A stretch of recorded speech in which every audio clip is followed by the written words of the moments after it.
Hi, if like me you've got a watch with a leather strap like this X5 here, I will show you how to replace this buckle with a butterfly clasp.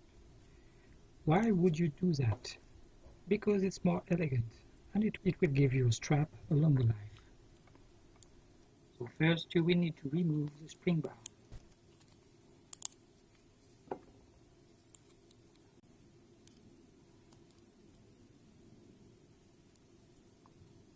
Now you can pull it and remove the keeper.